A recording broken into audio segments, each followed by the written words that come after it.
आज मी इथे सिंपल असा कटोरी ब्लाऊज स्टिच केलेला आहे। हे बघा, प्लेन आहे आणि बॅक साईडला अशी बॉर्डरसुद्धा आहे।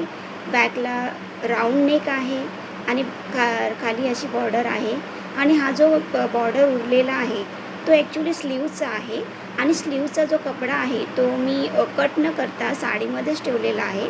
जशी कस्टमरची डिमांड होती की स्लीव्ज नको आहेत त्यांना तो स्लीव्हचा कपडा साडीमध्येच अटॅच करून हवा होता, कारण का साडीची लेंथ त्यांना कमी पडू नये म्हणून। तर मी त्या बॉर्डरचा अशा प्रकारे यूज केला आहे। बघा, फ्रंटला मी असं जॉईन केलेलं आहे आणि ही ट्रेंडिंग डिझाईनसुद्धा दिसत आहे। खूप छान अशी फिनिशिंग आहे बघा। कटोरी ब्लाऊज आहे तरीसुद्धा ही डिझाईन त्याला खूप छान दिसत आहे आणि ब्लाऊज ॲक्च्युली प्लेन आहे त्याच्यामुळे ही बॉर्डर त्याला उठून दिसत आहे बघा। आणि बॅकला मी एक छोटी बॉर्डर लावलेली आहे, लेस लावलेली आहे। तर फिनिशिंग बघा खूप छान आहे। कशी वाटली डिझाईन प्लीज कमेंट्स करून नक्की सांगा। बाय।